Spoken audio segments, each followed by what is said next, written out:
একদম ঘরোয়া কিছু উপকরণে এই super duper crispy chicken wings fry বাসায় কিভাবে খুব সহজেই করতে পারবেন সেটাই দেখাবো আজকের এই ভিডিওতে। আচ্ছা, যাই হোক, ইংরেজিতে চিকেন উইংস বলা হলো, বাংলা কিন্তু মুরগির পাখনা।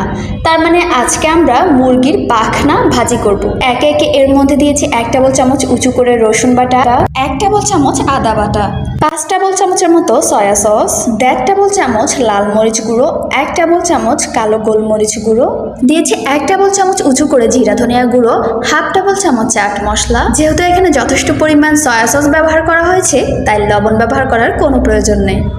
এখন এই সব কিছু খুব ভালোভাবে মাখিয়ে নিতে হবে। এখন আমি ঢাকনা দিয়ে কভার করে এটা ফ্রিজে 2 ঘন্টার জন্য রেখে দেবো। তবে আপনাদের হাতে যদি আরো বেশি সময় থাকে, আপনারা আরো বেশিক্ষণের জন্য ফ্রিজে রেখে দিতে পারেন। এরপর একটা বাটিতে আমি নিয়েছি 2 কাপ ময়দা এবং 1/2 কাপ কর্নফ্লাওয়ার। তারপর আমি 1.5 টেবিল চামচের মতো লাল মরিচ গুঁড়ো, 1 টেবিল চামচ কালো গোলমরিচ গুঁড়ো এবং সামান্য লবণ দিয়ে সবকিছু ভালোভাবে মিশিয়ে নিয়েছি। এরপর 2 ঘন্টা পর ফ্রিজ থেকে আমি চিকেন উইংসগুলো বের করে নিয়েছি। এখন যেটা করব, এখান থেকে চিকেন উইংসগুলো একে একে নিয়ে ময়দা এবং কর্নফ্লাওয়ারের গুঁড়োর মধ্যে চিকেন উইংসগুলো কোট করে নেব। এখন এর মধ্যে কোট করে নেওয়া চিকেন উইংসগুলো একে একে দিয়ে দিয়েছি। চিকেন উইংসগুলো এভাবে পানির মধ্যে কয়েক সেকেন্ড রেখে এরপর পানি থেকে তুলে নিয়ে আমি আবারও সেই ময়দা এবং কর্নফ্লাওয়ারের গুঁড়োর মধ্যে কোট করে নেব। এবং ঠিক এভাবে আমি চিকেন উইংসগুলো ময়দা এবং কর্নফ্লাওয়ার গুঁড়োর মধ্যে 3 বার কোট করে নিয়েছি।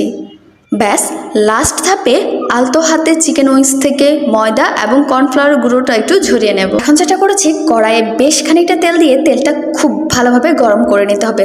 আমি কিন্তু চুলার জাল অনেকটা মিডিয়াম টু লোতে রেখেছি এবং চিকেন উইংসগুলো একটু সময় নিয়ে ভেজে নিয়েছি। ঠিক এক পর্যায়ে যখন চিকেন উইংসের কালারগুলো এমনটা হয়ে আসবে, সে পর্যায়ে আমি চিকেন উইংসগুলো একে একে চুলা থেকে নামিয়ে নিয়েছি।